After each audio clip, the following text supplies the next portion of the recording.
Բարև ձեզ, Օրագիր Նյուզի եթերում օրակարգն է, իմ հյուրն այսօր մեդիափորձագետ Տիգրան Քոչարյանն է։ Բարև ձեզ, պարոն Քոչարյան, շնորհակալ եմ զրույցի հրավերն ընդունելու համար։ Պարոն Քոչարյան, սկսենք Գագիկ Ծառուկյանի շուրջ ծավալվող զարգացումներից։ Ծառուկյանը 2 ամսով կալանավորվեց, իսկ նրան պատկանող ձեռնարկությունների հիմնական մասի աշխատանքը պարալիզացվել է։ Ձեր գնահատմամբ ինչու է Նիկոլ Փաշինյանը Ծառուկյանի հետ նման կերպ վարվում եւ արդյոք սրանով նա փորձում է Ռուսաստանի հետ առևտրի մեջ մտնել, որը այս պահեդրությամբ նրան չի հաջողվել։ Ավելի շուտ երկրորդն է, հա, որովհետև Նիկոլ Փաշինյանը կամ Նիկոլ Փաշինյան խորհրդավորները որոշել են, որ Ռուսաստանից կարելի է մտնել առևտրի մեջ քաղաքական եւ փաստորեն պատանդներ վերցնելով, հա, մի քանի առաջնորդի փորձել դա վաճառել Ռուսաստանի վրա, որպեսզի ինքը մեղմացնի իր սահմանափակումները եւ Հայաստանը կարողանա որոշակի ձևով խուսափի այն հնարավոր մեծ խոշոր ճգնաժամից, որը իրեն առջևում սպասում է, բայց արդյոք Ռուսաստանը թույլ կտա իր խոսել այդ շանտաժի լեզվով, իմ կարծիքով ոչ, եւ այն ինչ որ կատարում է հունիսի 7-ից հետո ցույց է տալիս, որ այս համանախապակումները, որ Ռուսաստանը մցրել էր Հայաստանի դեմ, այս համանախապակումները ընտրությունների հետ առանձնապես կապ չունեն եւ հիմնականում կապված է Հայաստանի այսպես կոչված եվրոպական ընտրության հետ։ Ինչով է հարմար Ծառուկյանը հարմար է նրանով, որ փաստացի ինքը կարող է Ծառուկյանին ճակերտներ վաճառել Եվրասիական տնտեսական միության 2 երկրների վրա, եւ Ռուսաստանի եւ Բելարուսի վրա, քանի որ Եվ Գագիկ Ծառուկյանը ասում է, որ Լուկաշենկոն իրեն կերն է եւ Լուկաշենկոն չի ժխտում, որ Ծառուկյանն էլ լավ հարաբերություն ունի եւ փորձի այդ 2 երկրի վրա ինչ-որ բան պարտադրի, որովհետեւ մյուս 2 երկրի հետ ինքը լեզու գտել է Qırğızstani եւ Ղազախստանի, որոնք իդեպ ներկայացնում են թուրքական աշխարհը եւ փաստացի իր ճակատագիրը Եվրասիական տնտեսական միությունում կախված է հիմա Ռուսաստանի եւ Բելարուսի որոշումից, որովհետեւ այսպես ասենք այս գործում առաջարները իրենք են եւ փորձում մինչեւ դեկտեմբեր այդ հարցերը լուծի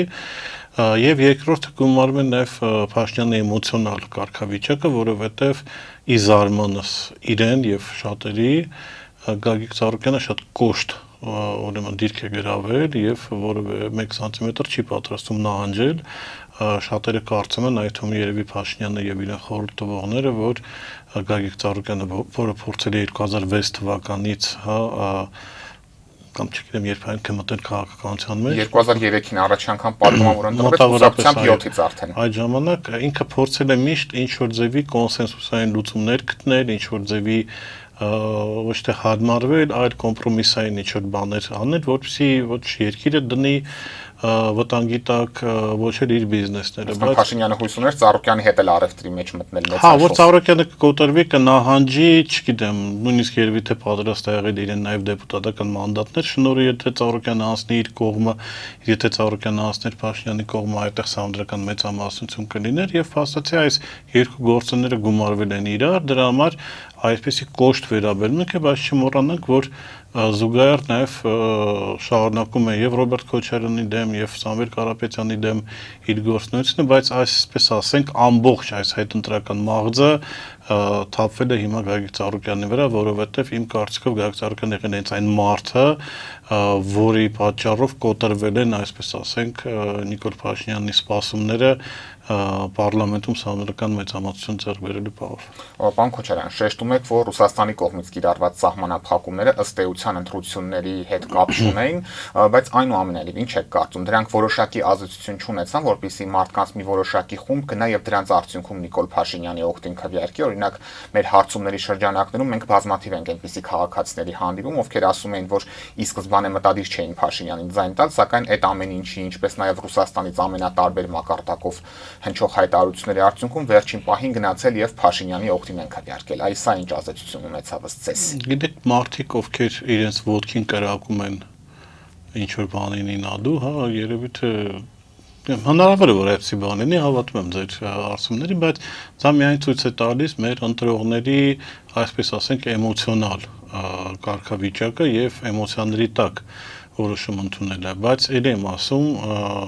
անձամբ ես իմ մասով կարող եմ ասել, որ Մինչև ընտրություններն եմ ասում, որ սահմանափակումները ընտրությունների հետ առանձնապես կապ չունեն եւ Ռուսաստանն այդ սահմանափակումները, որ սկսել է մտցնել, դա որոշակի չափով երևի համընկել է ընտրությունների ժամկետի հետ, որովհետեւ այդ օրինակները միշտ բերում, պատկերացրեք Ռուսաստանն ընձուղտ է, հա, եւ ընձուղտի ոտքը տակից ինչ որ մեկը կծում է։ Մինչև այդ սիգնալը բարձրանում է մարմնով, վզով գալիս է հասնում է ուղեղ, եւ ուղեղը որոշում է ինչ պատասխան տալ եւ հետ է ուղարկում այդ ներքև, հա, ժամանակի անցնում կծողը նույնիսկ կարողանում է փախչի եւ ընդհանրենք հարվածելուց կարող են դարամիտ կծողը չլինի կամ ինչ-որ ուրիշ կծող լինի, այստեղ նույնը խոշոր, այսպես ասենք, պետությունների մասին է խոսքը։ Իսկ պատճառը Եվրամիությանը անդամակցելու հայտնի օրենքն է։ Որոշում ընդունելու սահմանափակումները մինչև սիգնալը ստացան, եկավ հասավ տեղ ու տեղից որոշեցին ու իջացրեցին ներքև, բավականին երկար ժամանակ է անցել եւ դա ոչ թե մի շաբաթվա, մի ամսվա, մի քանի ամսվա գործ է եւ այստեղ էլ եմ ասում Ռուսաստանը Վարս Փաշինյանի արչեւ պայման է դրել, ասել է կամ համանդրական հանրակրվես անում, ընդհանրապես հանրակրվես համանդրական չէ։ Որ մենք հասկանանք հայ ժողովուրդը ուզում է բաժանվի մեզանից, ուզում է վնասները բան կգրի, թե ոչ։ Եվ Փաշինյանը տեսեք, ես չեմ կարող ասել, որ միազնյա է այսպես որոշել, որովհետև ես նաև հետևում եմ Փաշինյանի շրջապատի եւ նաև փորձագիտական մի հատ բան ունի,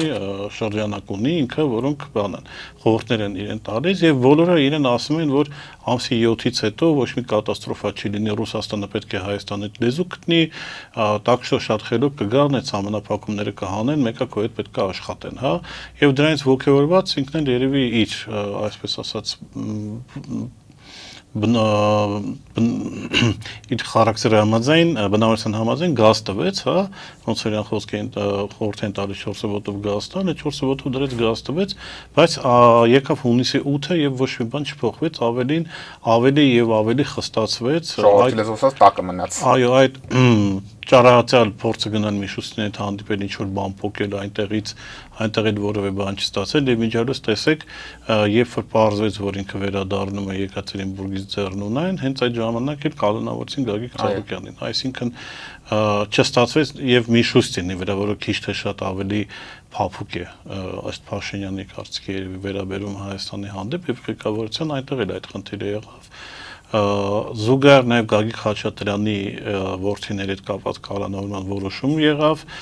եւ դա եւս փորձեց Միշուստինի վրա վաճառել, որովհետեւ Միշուստինը ընկերական հարաբերություն ունի Գագիկ Խաչատրյանի հետ, բայց չի ստացվում եւ նաեւ քաշել են, այսպես ասենք, ժողովրդական լեզվով Փաշինյանի նաեւ այդ կուտոկը, հա, էքսպորտագետների, որոնք ասացին, որ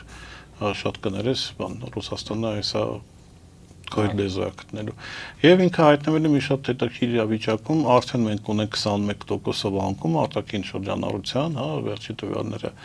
վիճակագրական կոմիտեի եւ դա շարունակվել է, որովհետեւ մթերման սեզոնը մոտենում է այլ պտուղ բանջարեղեններին, մրգերին, հա, եւ խաղողի հարցն է առաջանալու հիմա, դեղցի հարցն է առաջանալու։ Գնալով ավելի շոշափելի են լինելու։ Եվրոպան խափում է, հա, տեսեք, Եվրոպան ինչն է խնդիրը գլոբալ առումով, հա, դիցուկ Եվրոպան ասում է, մենք ձեր գումարները կտանք։ Okay, բոլոր մրգի գումարները տվեցին, բայց ինչ խնդիր է հիմա հասունանում։ Առաջ այդ մի քանի հազար տոննա բնամթերքը գնում էր ռուսական խոշոր առևտրային ցանցեր։ Ռուսաստան խոշոր առևտրային ցանցերը բացի եւ ընդհանրապես բոլոր խոշոր առևտրական ցանցերը բացի որակից նաեւ պահանջում են անխափան մատակարարում։ Եթե դու դա չես ապահովում, դու դառնում ես վատ մատակարար եւ այլևս քո հետ չեն ուզենա գործ բռնել։ Հիմա եթե նույնիսկ եվրոպացիները վճարեն այս ամեն ինչի համար, հաջորդ տարի շատ դժվար կլինի մտնել ցանց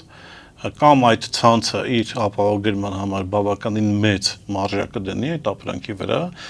եւ շատ ավելի էժան գյուղացիներից պետք է գնեն, կամ ընդհանրապես չի գնի, այսինքն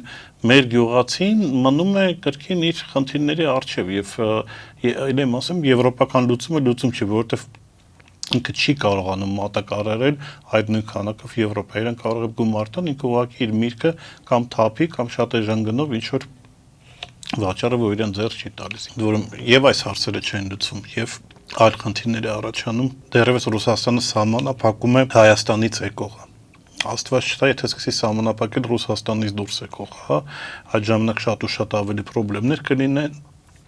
խոսքը նաեւ եթե Հայաստանի քաղաքացիներին միգրանտի կարգավիճակ տան Ռուսաստանում, այնտեղ էլ բազմաթիվ հազարավոր, տասնյակ հազարավոր հայեր ստիպված արդեն պետք է վերադառնան Հայաստան, որովհետև այս կարգավիճակով ձեռք է տալիս մնալ Հայաստանում, միգրանտի կարգավիճակով շատ ավելի խստացվելու է եւ շատ ավելի մասնագիտություններ դառնալու են անհասանելի Հայաստանի քաղաքացիների համար, տրանսֆերտների մասին չեմ խոսում, ընդհանրապես շատ ու շատ հարցեր կան եւ վերջինն է այս թեմայով գյուղատնտեսության, տեսեք, սա նաեւ ռազմավարական ոլորտ է, եթե Հայաստանի գյուղատնտեսությունը քայքայվում է եւ կազմալուծվում է, թիվ 1 մատակարարը, այսպես ասենք, բանակ, միշտ եղել է գյուղացին։ Միշտ գյուղի ժողովուրդն ավելի շատ տոկոսայինով գնացել բանակ, մեկ, եւ երկրորդը կոնտրակտնիկներ եւ այլն, իրենք հիմնականում լինում են տվյալ գյուղից, հա, ինքը պաշտպանում է իր գյուղը, բայց եթե իր գյուղը տնտեսությունը չկա, եթե իրենք ստիպված պետք է տեղափոխվեն քաղաք կամ արտագաղթեն երկրից, պարզ է, որ այդ սնուցող օղակը, բանակ սնուցող օղակը այլևս չի լինելու եւ ոչ միայն իրենց գյուղը չեն պաշտպանում, նաեւ բանակում կադրային խնդիր կլինի։ Հատուկ է դա արվում, իմ կարծիքով, այո, եթե ոչ, ապա թող ապացուցեն, որ այդպես չի։ Ընդ որում սկզբից լուծարել գյուղատնտեսության նախարարությունը, իսկ հիմա փաստացի այսպիսի գործողություններով չհաշվարկված, հա, ճակատներում ոչնչանում է Հայաստանի գյուղատնտեսական ոլորտը, B կանաչ ճանապարհ օրինակ բացվեց Ադրբեջանի միրգ բանջարեղենի համար դեպի Ռուսաստան, հա, հատուկ է դա արվում, թե ոչ, չգիտեմ, բայց թուրքականի համար կբացվի։ Եթե այստեղ գումարենք ցեմենտի ոլորտի ոչնչացումը, Հրազդան ցեմենտը արդեն քանի տարի չի աշխատում, իսկ այստեղ որոշակի խնդիրներ են առաջանում Արադ ցեմենտի հետ, հաշվի առնելով, որ Ադրբեջանում ցեմենտի արտադրությունը ավելանում է, եթե Հայաստանում ցեմենտի արտադրություն չլինի, ապա մեր ամբողջ շինարարությունը պետք է արվի թուրքական եւ ադրբեջանական ցեմենտով, պարսկականի մասին կարող ենք մոռանալ, որովհետեւ հաստատ կառավարությունը ինչ որ մի ձև կգտնի, որ պարսկական ցեմենտն էլ այստեղ չմտնի,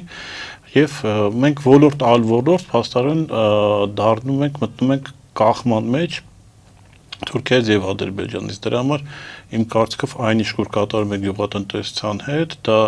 ոչ թե պատահական process, այլ բավականին հաշվարկված, ցավոք սրտի ու ցինիկ process է Հայաստանի գյուղատնտեսության հանդեպ։ Մենք նաև տեսնում ենք, որ Ռուսաստանը առ այս պահը չի շնորհավորում Նիկոլ Փաշինյանին, փաստացի սա նշանակում է, որ չի ճանաչում հունիսի 7-ի ընտրությունների արդյունքները։ Ինչ եք կարծում, Ռուսաստանը ի վերջո որ դեպքում կշնորհավորի Փաշինյանին եւ որը կլինի դրա գինը, եւ եթե այնուամենայնիվ շնորհավորանքը չլինի, դա արդեն ինչ հետևանքներ կունենա թե Հայաստանի, թե անձամբ Նիկոլ Փաշինյանի համար։ Տեսեք, հետաքրքիր որ Չինաստանն է չի շնորհավորում, հա, դա էլ է հետաքրքիր, ինչ արել չինական ուղղությունով Փաշինյանը, երևի թե ինքը գիտի, բայց մոտավորապես մենք հասկանում ենք խնդիրը ինչումն է, որովհետև անցյալ տարի օգոստոսին Չինաստանը Հայաստանի հետ ռազմավարական մեծ փաստաթուղթ է ստորագրել, որտեղ բազմամիլիարդ հանոց ներդրումներ պետք է լինեն, այդ ատոմային էներգետիկայի եւ նույնիսկ պատիվ տվեցին, այսպես ասենք, Աննա Հակոբյանը գնաց չինական բարձրագույն բուհերից մեկում անվճար մագիստրատուրա սովորելու։ Մի ամիս իհարկե։ Ինչ որ սովորում է միջի հիմա երևի, եւ դրանի պատասխան գալիս է Վենսը եւ ջրում է չինական բոլոր ծրագրերը, ավելին վաճառում է Հայաստանի վրա ամերիկյան ատոմակայանին, որ չինացիները կես գնով են համար այդ ամեն ինչը տալիս, երևի այդտեղ էլ են եղացրել, այդ չասեմ, որ Հայաստանը համաշխարհային եկեղեցիների ալյանսի անդամ է, որը ուիգուրական թեմա է, այն որ Հայաստանը բոյկոտել է Չինական օլիմպիադան ներկա չի եղել բացմանը, այսինքն իրենք են ինչ-որ ասելու բան ունեն, եւ Հայաստանը շնորհավորանք չունի Այաթոլլահից, որը Մոջաբը, այո, Խամենեից, որը հանդիսանում է Իրանի թիվ 1 պաշտոնյան, նախագահ Փեզեշքյան առողջի, դա հաշիվ չի, որովհետև իրենք որոշումներ ընդունելու մեջ մոտավորապես անգլիական թակու կարգավիճակ ունեն, այսինքն իրենք որոշում ընդունել են, բայց որոշումը Այաթոլլան ընդունում են իրենք, հա, եւ բայց առանց նրա կարող էին շնորհավորել Փաշինյանին այստեղ։ Իհարկե, բայց այդ եմ ասում, պետական պաշտոնական շնորհավորանքը կլինի Այաթոլլայի շնորհավորանքը, երբ որ երկրի թիվ 1 Սա նույնը մոտարապես, որ եթե ընդհանրենք Ռուսաստանում ինչ-որ մարզպետ շնորհավոր է, մոտարապես այդ կարգավիճակն է, եւ Ռուսաստանը, իհարկե Ռուսաստանը մի բան է պարզ, որ Նիկոլ Փաշինյանը լեգիտիմություն չունի հիմա Հայաստանը տանի Եվրոպայի ուղղությամբ։ Նիկոլ Փաշինյանը լեգիտիմություն չունի հակառուսական ինչ-որ գործողություններ անելու։ Նիկոլ Փաշինյանը լեգիտիմություն չունի եկեղեցու վրա գրոհելու, ինչի չունի լեգիտիմությունը, որովհետև ինքը չունի 50% տուրիստների մասնակցած քաղաքացիների ձայները։ Եթե ինքը Դոնթի Բանաձևով կամ 15 թվականի սահմանության ֆոկուսներով ազգային ժողովում մեծամասնություն է ձեռք բերել, ինքը չունի ամեն դեպքում ժողովրդի 50% պլյուս ինչ որ էլի տոկոս չի ցանկացել Նիկոլ Փաշինյանին տեսնել երկրի ղեկավար եւ նույնիսկ էլ եմ ասում ինքը ունի այնտեղ սատելիտներ, Արման Բաբաջանյան, Արամ Սարգսյան, բայց պատկերացրեք ընտրողը, որը գնացել է Արամ Սարգսյանն է ընտրել, ինչ որ մի բան ուներ իր մեջ, դեմ Փաշինյանին, որ տվել է Արամ Սարգսյանին ձայնը, գերադասել է, չգիտեմ, Արման Բաբաջանին ձայն տալ, կամ չգիտեմ, մեկ այլ մի քանիսը կային քենիացիներին տալ կամ ինչ-որ մեկին տալ, այսինքն գերադասել է իրենց տալ, չնայած իրենք նույն բաներն են ասում, քան իրեն։ Եվ այստեղ էլ եմ ասում Նիկոլ Փաշինյանի ներքին եւ արտաքին լեգիտիմության հարց կա եւ ամենտեղ Նիկոլ Փաշինյանին այդ 49.7% հերոսով են տալու եւ Ռուսաստանում, պատկերացրեք, եւ Եվրոպայում եւ Թուրքիայում։ Ինչով է վատ այդ ցածր լեգիտիմությունը, որ դու շատ ավելի կախված ես դառնում այն մարկանցից, ովքեր կիսատ պարատ վերապահումներով ընդունել են քո լեգիտիմությունը, այսինքն դու ստիպված որոշակի բաներ պետք է անես, որը դու այլ պայմաններում չէիր անի։ Ավելի խոցելի է դառնալու։ Ավելի խոցելի է դառնում, փաստացի արդեն ավելի խոցելի է դարձել, որտեղ մենք տեսնում ենք կոպիտ ասած եվրոպացիների դուդուկի տակ կոնկրետ կարող է դառել, այստեղ եվրոպացիները կարող եմ ես ասեմ, որ իրենց էլ է գցելու, հա, ներկայացան եվրոպացիք իրեն պետք է Ռուսաստանից փոխվելու եւ մեղմելու այդ process-ը փոխվելու, իսկ վերջնական բան եվրոպացիները կասի հաջողություն ու սիրուն կտեղավորի Հայաստանը Թուրքիայի տակ, ինչպես եւ նախատեսված է։ Ինչ համար նույն եվրո յոնջաներն են մնում, ինչպես ժամանակին արտահայտվել էր նույն Նիկոլ Փաշինյանը։ Ինքը տեսեք, մի անգամ իրեն հարցրել են, որ եթե խաղաղության պայմանագիրը կնքվի Ադրբեջանին, որտեղ նշված է, որ երրորդ երկրի ներկայացուցիչները իրավունք չունեն գտնվել սահմանում, հա, եվրոպացի դիտորդներին հանելու են, դա ասել է այո։ Եվ դիտորդներն են զարմացել, որովհետև չգիտեմ ինչ խափելով եկել հասել են Հայաստանի սահմանին, իսկ հիմա Փաշինյանը որոշում է, որ իրենք չեն մնալու։ Սա մեկին մեկ Սաակաշվիլու տարիներն են, երբ որ Սաակաշվիլին վրացիների վրա վաճառեց արևմտյան, այսպես ասած, արժեքները, դեմոկրատիան, հրավիրեց Բուշին, բայց իրում տեղավորեց թուրքերի տակ ու սոկարի տակ ադրբեջանական, մինչև հիմա մենք դա կարող ենք տեսնել, եթե Վրաստան են գնում, եւ տեսեք, ինչով է դա ապացուցվում, որ Սաակաշվիլին ոչ թե արևմտյան պրոյեկտներ, թուրքական պրոյեկտ էր, որևէ արևմտյան երկին մատեմատիկին չի տալիս իրան բանտից հանելու համար, հա, ոչ եվրոպական, ոչ հատկապես հիմա հանրապետականներն են ԱՄՆ-ում, հա, եւ Ջորջ Բուշն էր հանրապետական Սաակաշվիլի ժամանակ, ոչ մեկ ոչ մի բան չի ուզում անել, Սաակաշվիլը սա հասկացել է ինքը ինչ է անում, ինչի համար է անում, բայց սա էլ որպես դաս մեր իշխանություններին թուրքերն են մաթեմատիկին չեն տալիս Սաակաշվիլին այնտեղ անելու, որտեղ օգտագործված ապրանքը այլևս ինքը իրենց հետաքրքիր չի։ Եվ նույնը էլ եմ ասում Հայաստանում է կատարվում եվրոպական այսպես ասած արժեքներով բաներով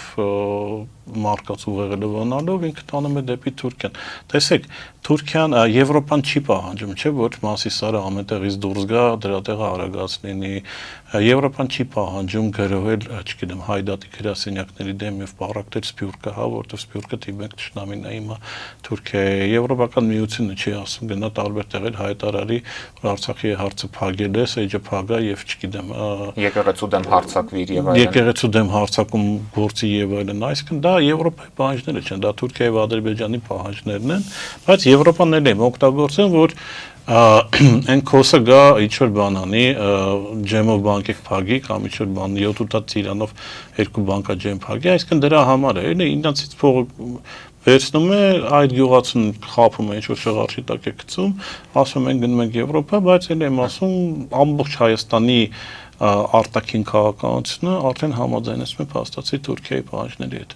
Հիմա գալով ընտրությունների արդյունքներին, պարոն Քոչարյան, իհարկե դրանց ընթացքում տեղ գտած խախտումները ակնհայտ էին։ Մենք տեսանք օրը ցերեկով Բարգավաճ Հայաստանին Վահագն Հովակիմյանի մի որոշմամբ զրկեցին մանդատներից եւ դասավորվածություն փոխվեց խորհրդարանում,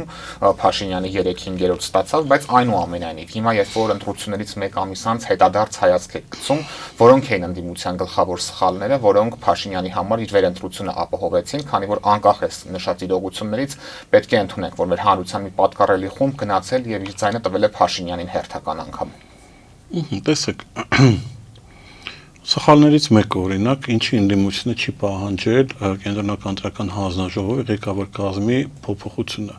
կամ ինչի Փաշինյանին հարց չեն տվել, ոնց է ստացվում, որ մարդիկ, ովքեր ըստ քեզ կեղծել են 17 թվի ընտրություններ, 13 թվի ընտրություններ, չգիտեմ, 8 թվի ընտրություններ, ինչ են իրենք միջև հիմա, չգիտեմ, տեղակալների պաշտոններում նստած, խոսքը գնում է օրինակ գլխավոր քարտուղարի եւ առաջ տեղակալի Նոնո Հովհաննիսյանի եւ Սմբացյան անունը չեմ հիշում ոնց է, այդ մարդիկ 20 տարի է կարծեմ կենտրոնական հանձնաժողովում հանգիստ իրենց համար ապրում են, այսինքն հնարավոր չէ հարցնել Մուկուչյանն էլ եթե չվատանար առողջականի խնդիր չուներ, երևի հիմա էլ կլիներ կենտրոնական հանձնաժողովի նախագահ, այսինքն մենք ոչ այդ հարցը եւ ոչ էլ այդ պատասխանը չենք ստացել Փաշինյանից, ոնց եղավ որ դու խնայեցիր, պահեցիր եւ քրեական որևէ գործ չես հարուցել այդ մարդկանց հանդեպ, չէ՞ որ իրանք ընտրակեղծարար են եւ չէ՞ որ դու ես կանգնում ասում, որ 2018 թվականից ոչ մի ընտրություն չի կեղծում, բա մինչեւ 18 թվականի այդ ովքեր կեղծել են, ըստ քեզ, իրանք ինչ են հիմա պաշտոնների կոմոդ, հա? Այսինքն սա է հարցը։ Մենք շատ հաճախ Վահագն Հովակիմյանի վրա ենք սևեռվում, հա, բայց Հովակիմյանը կատարած ենք, շատ հաճախ չի հասկանում ինչ է գրած որոշման մեջ, որ ինքը ստորագրում է, հա։ Սահմանադրական դատարանում դա տեսանք։ Հա, եւ իսկ այն գայլերը, հա, որոնք մնացել են, այդ հետաքրքիր հարցը ինչի են մնացել այդ գայլերը կամ ով է Փաշինյանի խորհրդվել, որ այդ գայլերը մնան։ Սա շատ կարևոր հարց է, որովհետեւ դեռևս ընկեր Ստալինն էր ասել, չէ, կարևոր չէ ոնց են քվեարկում, կարևորը ոնց են հաշվում։ Սա երկրորդ խոշոր պրավալը, որ եղել է անդիմության, նորմալ աշխատանք չի եղել ընտրական հանձնաժողովների ներկայացական կազմի հետ եւ վստահված անձերի, հա։ Դա ես ասում, ես իմ օրինակում եմ տեսել, ես երկու ընտրատարածքում եղել եմ որպես ընտրող, հա, եւ հանձնաժողովի նախագահների հետ տենց թեթև բացատրական աշխատանք եմ արել, որևէ մի վստահված անձ, որևէ մեկը չի մոտեցել, չի ասել դու ով ես կամ նախագահին ինչ է ստանում, որ զաբորի վրա ներքի, որ սա ընտրատարածք է, այլ ոչ թե ինչ-որ սպիտակ թուղթ, որ մարդ չի հասկանում ինչ ընտրել կամ բացատրություն չեն տվել, ինչ են ընդհանրական ընտրատարածքները տեղերով խառնել, հա, մեր ընտրատարածքը բարձրացնել վերև ուրիշ շենքերն իջացրել ներքև, հա, եւ նույնը եղել է, օրինակ եղել է 16 դիտորդ Սահետնովայում ընտրատարածքներից մեկում եւ 0 դիտորդ եղել է որոշակի գյուղական վայրերում, հա, հետո հոսք չկար ընտրատարածքներից, հա, զուգահեռ հոսք չկար, օրինակ ժամանակին դա արվում էր, Նիկոլեն ժամանակ, որ ամեն ընտրատարածքից զուգահեռ թվերը գալիս էին, հա, այսինքն ոչ պաշտոնական, ոչ կենտրոնական հանձնաժողով, այստեղ հոսքը մի քիչ եկավ, հետո կորավ, հետո բոլորը սկսեցին սպասել կենտրոնական հանձնաժողովի տվյալներին։ Հետո ընդդիմության, այսպես ասենք, իներցիոն սխալ պահված կա, որովհետև շատերն են արդեն ասում, որ ժամը 9-ին, հա, առաջին էքզիտ փողները, որ նույնիսկ եղան, պետք է ուղղակի ժողովրդին հավաքել հրապարակում եւ նշել Նիկոլ Փաշինյանի պարտությունը, ոչ թե նշել հաղթանակ, հա, որ չմեղադրվեն ինչ-որ բան, իշխանափոխության զավթմանի, իշխանության զավթման կոչեր, այլ ուղղակի ժողովուրդը պետք է դուրս գար նշել Նիկոլ Փաշինյանի պարտությունը եւ հավատացել, որ Փաշինյանը պարտված էր այդ ժամին, հա, հիմա էլ է պարտված, կոպիտ ասած, ինքը չունի այդ իր 50+1%-ը, հա, դա էլ չարվեց, չարձագանքեցին նաև, երբ որ Նիկոլ Փաշինյանը կանգնեց եւ ասաց ժամը 2-ին հայտարարություն եմ անելու, պարզել որ իրեն հրճակելու է որպես երկրի ղեկավար եւ այդ թանկարժեք րոպեները կորած են։ Էլի այդ պահին փողոց դուրս գալի ինչ որ բան կփոխվի։ Իհարկե, պատկերացրեք, որ հրապարակում լցվում է 60-70 հազար մարդ, իսկ այդքան մարդ հաստատ կգար եւ բոլոր միջազգային մամուլը բոլորը սևեռվելու են հանրապետության հրապարակի վրա, որտեղ ժողովուրդը տոնում է Նիկոլ Փաշինյանի պարտությունը։ Սա իրենք կանգնեցներ այդ այլ գործիքներից, որոնք եղել են արդեն ժամը երկուսին մոտ եւ երկուսին իր հայտարարությունից հետո, որովհետեւ գիտեք, մի բան է, որ դու ընտրական հանձնաժողովի նախագահ ես, անդիմադիր եւ դու տենում ես, որ Նիկոլը պարտվել է եւ հետո քեզ մոտենում է, չգիտեմ, թաղապետը, թաղային, չգիտեմ, ԱԱՑ-ի բանը ասում է, ինչ պետք է անես կամ ինչ պետք է ստորագրես, հա, որովհետեւ կարող ես ասել, ես հաղթել եմ, իշխանությունը արդեն ես եմ։ Մյուս բանը, որ Նիկոլ Փաշինյանը հայտարարում է, որ ինքը հաղթել է եւ որևէ արձագանք որևէ դիմադրություն այդ բանին չկա, հա, իրենք գալիս են ասում են հիմնական տեղական ընտրական հանձնաժողովի անդամները իրենք տվյալ վայրից են, հա, եւ ինքը պետք է հասկանա, որ ինքը 5 տարի հարաբերվելու է թաղապետի հետ, ոստիկանապետի հետ, չգիտեմ, ԱԱՑ-ի ներկայացուցիչի հետ, եսիմ եւ այլն, ասում են դե լավ։ Այսինքն իր դիմադրողականության մակարդակները ջարդվում եւ էլ եմ ասում թանկարժեք բաները կորած են ավելին ընդդիմությունը, որ որոշեց գնալ սահմանադրական ճանապարհով, այնտեղ էլ ժամանակ կորավ, որովհետեւ առաջին գիշերը մինչև ժամը 7-ը շատ քիչ երկրներ են Նիկոլ Փաշինյանի ճանաչել որպես հաղթող, երևի մատերի վրա հաշվված 3-4 երկիր էր, այդտեղ էլ ժամանակը կորավ, հա, որտեվ անցավ 1 օր Ռուբիոն շնորհավորեց, եւս 3 օր Տրամպը շնորհավորեց, հա, իսկ եթե դու ցույց ես տալիս անհնազանդության, քաղաքական անհնազանդության եւ չճանաչման process, հա, այդ երկրները կխուսափեին միանգամից շնորհավորել, կսպասեն ընդհանրենք սահմանադրական դատարանի, չգիտեմ ինչի ընդդիմությունը հավաքական եւ առանձնացված որոշեցին այս ճանապարհով գնալ, բայց այլ եմ ասում զուտ տեխնոլոգիա պես թանկարժեք ժամանակը կորացել հիմա չգիտեմ որոշեն են մտնեն ազգային ժողով եւ այնտեղ հակազդել սահմանադրական մեծամասնություն պահանջող ինչ որ որոշումների չգիտեմ դա ինչքանով է ստացվելու եւ ինչքանով է կուր, հա, շարքերը Հայաստան դաշինքի շարքերը քիչ թե շատ թոբով անցել են այնտեղ երևի թե շատ քիչ տեղ ունի խաղալու Փաշինյանը այն ուժեղ Հայաստանին է, ես չգիտեմ, անձամբ չանաչում եմ շատերին, բայց ինչքանով են իրենք միահամուռ եւ ինչքանով են իրենք կարապետյանական, հա, որտեղ քոչայանական կարելի է արդեն ասել, ձևավորվել ինչ որ մի խումբ, ինչ որ պրինցիպներով կալանավորված է եղել, պայքարով է անցել, 4 հատ անդիմադիր շարժումով է անցել, հա, այնտեղ մոտավորապես 5 տարում ընդամենը մի Գեգամ Նազարյան այնտեղից կարողացան տանել, այսպես ասած։ Ոտ, հիմա ինչքան կկարողանան տանեն, ես չգիտեմ, բայց ինչ որ մի ուրիշ բան կարան մտածեն, էլի։ Չգիտեմ, ինչ որ որոշում ընդունեն պարլամենտը կրճատեն 20%-ով, չգիտեմ, Նիկոլ Փաշինյանը ինչ ուզում, ինենք չասին, որ այդ պետք է չենք թողի Սամվել Ահանը որևէ մեկը ընտրվի։ Կամ դե տեսեք, եթե որոշեցին, որ եթե Գայիկ Ծառուկյանը մեզ չի մեանում, ուրեմն այդ իր 0.003%-ով կխաղացնենք իրան, ստեղ էլ ինչ որ բան կարող են որոշել, աննախադեպ ճնշում կարող են անել, այսինքն ավելին իրենց ոչինչ չի խանգարում մինչև նոր պարլամենտի առաջին նիստը ինչ որ մի բան կազմակերպել այստեղ էլի միգուցե Նիկոլ Փաշինյանին էլ է ձեռք տալիս որոշակի չափով որ ինքը չունի սահմանադրական մեծամասնությունը որովհետև կարա չգիտեմ գնա Մակրոնի մոտ լացկոցանի կամ չգիտեմ Էրդողանի մոտ լացկոցանի ասի դե սենց է էլի չի ստացվում չէ սպասեք եւ այլն դուք շատ լավ հասկանում ինքը այլ ինչեր է իր գլխին կուտակելու բայց որն է լինելու անդիմության վարկագիծը ես ճիշտ ասած չգիտեմ որովհետև պլան B C-D բարձրացի որ չկա եթե պլանը նիկոլական դեպուտատներին բերել հիմա տեսեք ինչ բան է հետաքրքիր անում Նիկոլ Փաշինյանը ինքը հիմա մաքրում է որոշակի ճյուղ իր մոտ, հա, եւ չգիտես ինչի բոլոր մարդիկ ովքեր դուրս են մնում ազգային ժողովից, իրանք այսպես թե այնպես կապված են իրար հետ եւ Հայաստանի թիվ 1 օլիգարխի հետ, հա։ Հիմա այդ ճյուղը ոնց որ թե ասպարեզից դուրս է գալիս։ Այսինքն Ալեն Սիմոնյանին նկատի ունեք գլխավորապես իրեն դրա համար։ Ալեն Սիմոնյան, Վաղարշակ Հակոբյան, Խաչատուր Սուքիասյանը պարլամենտ չի մտնում, հա, եթե Ալեն Սիմոնյանը չմտնի պարլամենտ, Ալեն Սիմոնյանին քիչ միշտ 3-4 կանայք են եղել, որոնք պատգամավոր որոնց ասում են ալենական, հա, այդ ընդհանուր սաստավը հիմա պետք է հասկանալ իրանք հայտնում են ազգային ժողովում, թե ոչ, բայց էլ եմ ասում, Մխիթար Հայրապետյանը, որը որոշակի չափով էլի, այսպես ասենք, լինելով նաև նվիրված Նիկոլ Փաշինյանին, բայց նաև ինքը իր ինչ որ բաներ ուներ, հա,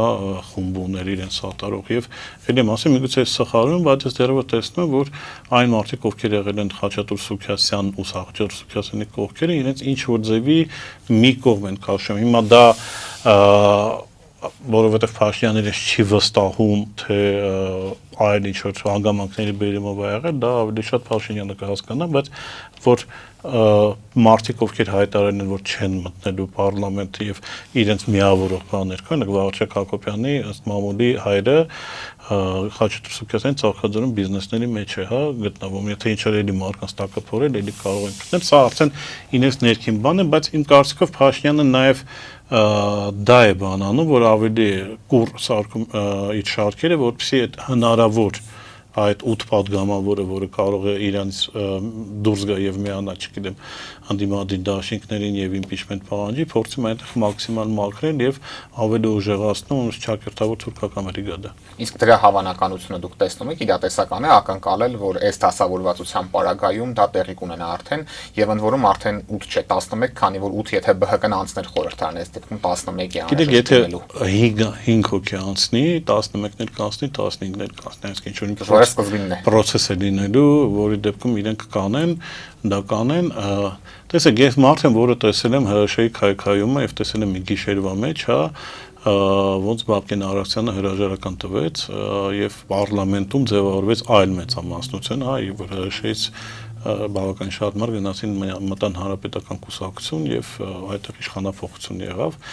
Մենք տեսել ենք ինչու ոչ 2018 թվական, հա, երբ որ հանրապետականի 10 падգամավորներ քվեարկեցին Նիկոլ Փաշինյանը օգտին, այսինքն որևէ փոփոխություն կարող է միանգամից տեղ ունենալ, հատկապես Հայաստանում, եւ 2018-ն էլ շատ լավ օրինակ է, որովհետեւ որ ասում են ничего не предвещало, հա, որովհետեւ Սերժ Սարգսյանը 17 թվին հանգիստ ընտրվեց, ընդ որում 49% ձայնով։ Ոչ մեկ չբողոքարկեց, Նիկոլ Փաշինյանը ընդունեց ընտրությունների արդյունքները, մտավ պարլամենտ, հա, 2018 թվականի ապրիլին Սերժ Սարգսյանը բավական հանգիստ լավ մեծամասնությունով դարձավ Հայաստանի Հանրապետության վարչապետ եւ սկսվեց այն ինչ որ շատ արագ տևեց եւ արագ վերջացավ։ Հիմա այստեղ էլ կարող է հավանական ինչ որ սցենարներ լինի, շատ հավանական է որ Նիկոլ Փաշինյանի արտաքին հովանավորները պահանջեն իրեն հրաժարական տալ եւ իր տեղը բերել մի քիչ ավելի ցիվիլ ինչ որ դեմք, հա, որը արդեն չի ներվայնացնի ժողովրդին, այսինքն Մավրը իր գործը արել է, Մավրը պետք է հեռանա պրինցիպով, այսինքն ամեն ինչ կարող է լինի, բայց էլ եմ ասում Նիկոլ Փաշինյանը, առնվազն հիմա ասպարեզից հեռացրեց 2 հոգի, որոնք բավական ուժեղ դիրքեր ունեն ԿՊ-ում, եւ քանակական, եւ ազդեցիկ, խոսքը գնում է Միքայել Հայրապետյանի եւ Արեն Սիմոնյանի մասին։ Ընդ որում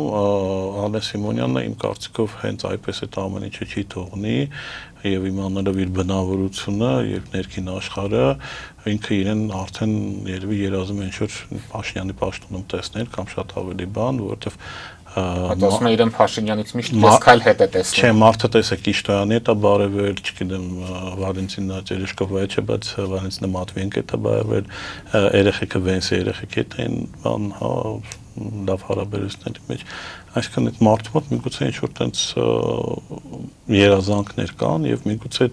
երազանքներով ինքը ինչ-որ տեղեր կիսվել է, բայց ել եմ ասում, ներկայայն Փաշինյանը առնվազն հեռացրեց իր մոտից 2 հոգի եւ կարծիքով սա նաեւ հերթական սիգնալ է ներքին բանում շրջապատում, որ այդ ցանկություններ ունենանք այսպեսի բաներ խաղալ ԿՊ-ի ներսում, ապա դերևս լինելու եք, չգիտեմ, այս կարգավիճակով, եթե շարունակեք գտնեք Հովիկ Ղազարյանի կարգավիճակով։ Եվ այնուամենայնիվ Նիկոլ Փաշինյանին չհաջողվեց ստանալ իր համար այդքան բաղձալի 2/3-ը, որը նրան անհրաժեշտ էր սահմանադրական փոփոխությունները հանրակրվեի դնելու համար։ Որոնցատում գիտեք, մենք միշտ 2/3-ով ենք խոսում, մեծամասնություն չունի։ Այո։ Ինքը 49.7% ունի, այսինքն սա բոլոր ընտրություններում, եթե ել եմ ասում 15 թվականի սահմանադրությունը մի կողմ դնենք, մարդը չի հաղթել։ Մարդը չի հաղթել եւ մարդու ԿՊ-ի ծրագիրը չի հաղթել։ Փաստացի ժողովրդի 50 եւ 0.3%-ը մերժել են այս ամեն ինչը։ Դրա համար ես նաեւ մեր ընդդիմադիրներին եմ խորհուրդ ասել եմ այդ 2/3-ը ասպարեզ մի բերեք, որ չի հավաքել խիխի խախա։ Մարդը լեգիտիմություն չունի, դրա վրա աշխատեք, փառք Աստծո, արդեն տարբեր, չգիտեմ, ընդդիմադիրներ, տարբեր լեվելների վրա սկսել են նաև դա խոսալ, եւ սա է ամենակարևորը։ Եվ ուզում եի հասկանալ այս իրավիճակում սահմանադրական փոփոխությունների օրակարգը ինչպես պետք է կյանքի կոչվի, որովհետև գիտենք Ադրբեջանը սրանից չի հրաժարվում, այդ տեսակետներ կան, որ գուցե սա նոր արտահերթ ընտրությունների հանգեցնի, թե ինչ է կարծում, օրինակ Փաշինյանը կփորձի մանդատագողության ճանապարհով հարցը լուծել մի քանի Իշխան Զաքարյան եւ Գեգամ Նազարյան գտնելով։ Ձեր բոլոր մատնանշած տարբերակները ինքը դա կարող է անել, ավելին ինքը կարող է, չգիտեմ, իրեն օգնության հասնի իր համալիվը, ինչ որ փոքրիկ էսկալացիա անեն, ինքն էլ կանգնի ասի այդ տեսեք բան։ Հավաքի այդ բաներին, ընդդիմադիրներին պարլամենտում ասի այդ ձեր պարվածքի համար հեսա պատերազմը սկսելու, սա գցի իրանց գլխին, ժողովուրդ հավաքի, ագիտացիանի եւ այլն, այսինքն այսպես ասենք Փաշինյանին իմանալով եւ իր կուրատորներին յուրաքանչյուր ֆանտազիայի իրանք պատրաստ են հանուն իրենց պլանները իրագործելու։ Եվ պարոն Քոչարյան, վերջում օրերս հայտնի դարձավ, որ Նիկոլ Փաշինյանը կարգադրել է աշխատանքային խումբ ստեղծել լրատվամիջոցներում տեղ գտած հրապարակումների համապարփակ ուսումնասիրության համար։ Ձեր գնահատմամբ սրանով ինչ խնդիր է փորձում լուծել Փաշինյանը եւ մեծ հաշվով սա ինչ իրավիճակի մեջ է դնելու լրատվամիջոցներին, հասկանում ենք, որ խոսքը առաջին հերթին ընդդիմադիր լրատվամիջոցների մասին է։ Կփորձվի տոտալ վերահսկողություն դնի, հա, դասական փոքրիկ բռնապետի ճանապարհով է գնում, շուտով երևի ոտանավորների եւ երկերի ժողովածը բանանելու, տպելու եւ դպրոցներում դա ենք սովորելու, այսինքն այն յուրաքանչյուր բռնապետի մասին գիրքը կարդում եք, տենում եք, որ հերթով ինքը այդ ճանապարհը անցնում է, սա տոտալ վերահսկողության խնդիր է ինքը փորձում սահմանի, ես ուղղակի այդ խնդրի հետ առնչվել եմ ժամանակին Բելարուսում իրենց պատասխանատուներից մեկը գլուխ էր գովացել, տենց որ մենք ամեն ինչ վերահսկում ենք Բելարուսում, որովե ճանճ նույնիսկ ընդդիմադիր չի կարող առանց մեր ցուցումի, չգիտեմ, այս սենյակից դառնի մյուս սենյակ։ Ես ասի, որ դա շատ սխալ բան է, եթե դու տոտալ վերահսկողություն ես սահմանում համակարգում, յուրաքանչյուր ոչ գծային էլեմենտը համակարգը պայթեցնելու է, եւ դու տոտալ քաոսի մեջ ես հայտնվելու, ճիշտ ասած ժպտացին բանման, դուք ձեր բանով Հայաստանի դեմ մի 15 տարվա բան եմ ասում, թե 10։ Ինչ եղավ, մի հատ ոչ գծային տար, Նեխտա Telegram ալիքը, որը դրսից էր կառավարվում, Լեհաստանում էին ադմինները, այդ Telegram ալիքը, երբ որ սկսեցին հետընտրական process-ները, շատ արագ դարձավ մոտ 1.5-2 միլիոնանոց ալիք եւ այդ ալիքի միջոցով կառավարվում են Բելարուսում զանգվածային անհնազանդության ակցիաները, հա, եւ ոչ մի բան Բելարուսի կառավարությունը չէր կարողանում անել, որովհետեւ ներսը ամեն ինչ վերահսկել էր, բայց դրսինը վերահսկելի չէր։ Հայաստանի պարագայում դա շատ ավելի պրոբլեմատիկ է Փաշինյանի, որովհետեւ Հայաստանի բնակչության հայերի մեծ մասը Հայաստանից դուրս է ապրում եւ ինքը չի կարող ինքը այդ դեպքում պետք է ընդհանրենք հեռուստազանգերը սահմանափակի, հա, որտեվ եթե ինքը սա սահմանափակի, միևնույն է մարդիկ ինչ որ ձեւ պետք է իրեն շփվեն, հա, ինչ որ պատմեն ինֆորմացիա գնալու գալու բան։ Այսինքն այստեղ եթե դու ամբողջ Հայաստանի տարածքը ինչ որ դու վերահսկել ես, դու, չգիտեմ, պետք է մարդկանց արկել ես երկրից դուրս գալ, պետք է արկել ես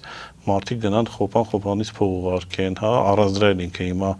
կիսահայեր ասարքել, նեդոհայեր էլի Ռուսաստանի հայերին, բայց Ֆրանսիայում հայեր կան, Ամերիկայում հայեր կան, որոնք այդ ամեն ինչը տեսնում են եւ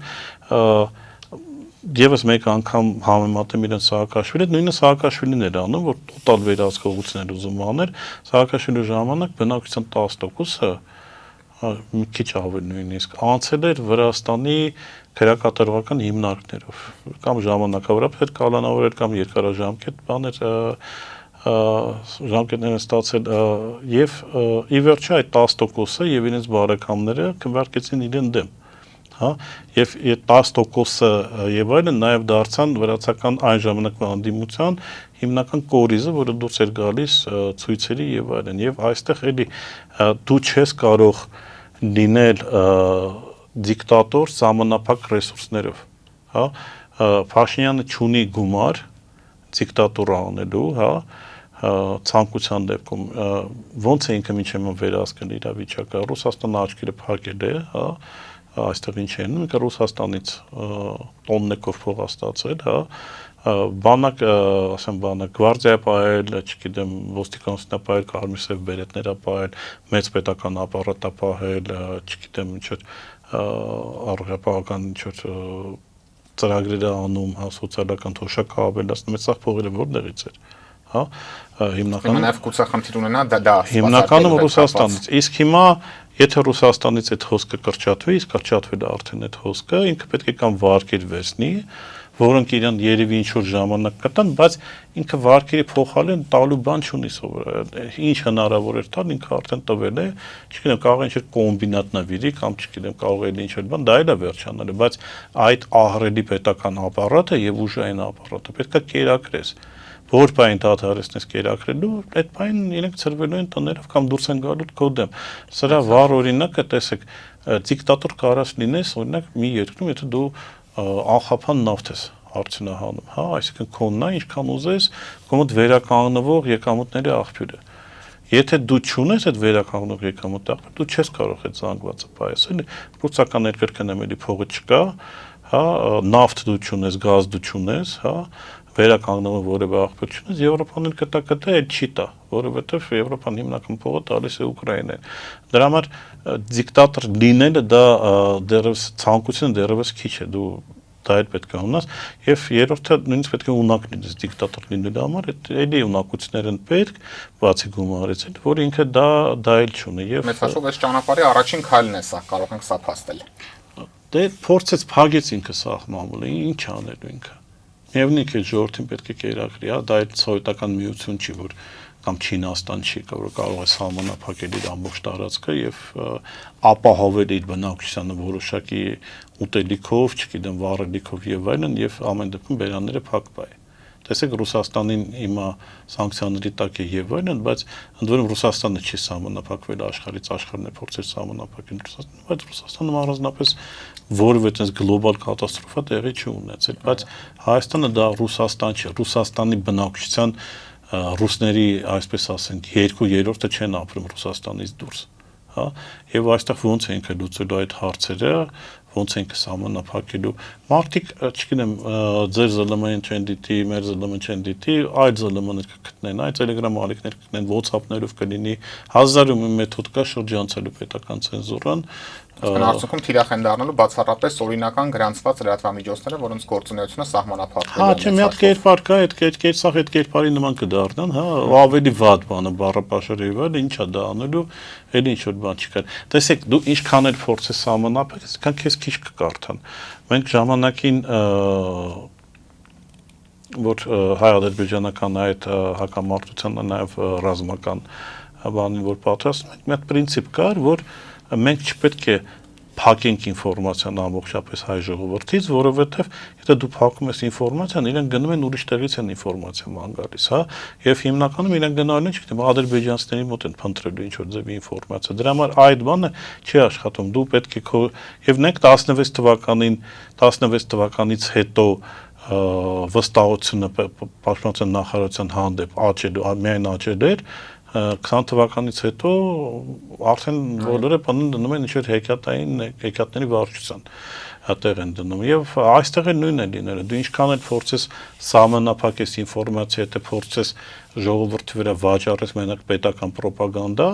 ժողովուրդը արդեն սովորել է այլ աղբյուրներից ինֆորմացիա գտնել եւ չհավատալ պետական ռոպագանդային այլ տեղից է վերցնել եւ էլ եմ ասում իրանք մտնում են մի դաշտ որտեղ իրանց այդ դիկտատուրան գոյատևել է մաքսիմալ քիչ ժամանակ։ Այո, կորուստներ կլինեն, այո, ցավոք միգուցե մարդկային կորուստներ կլինեն, տնտեսական գահավիժում է լինելու, դրանից էլ մարդիկ կտուժեն, հա, բայց անվերջ պայել այդ վիճակը ինքը չի կարողանա։ Շնորհակալ եմ, պարոն Քոչարյան, հետաքրքիր զրույցի համար։ Խնդրեմ։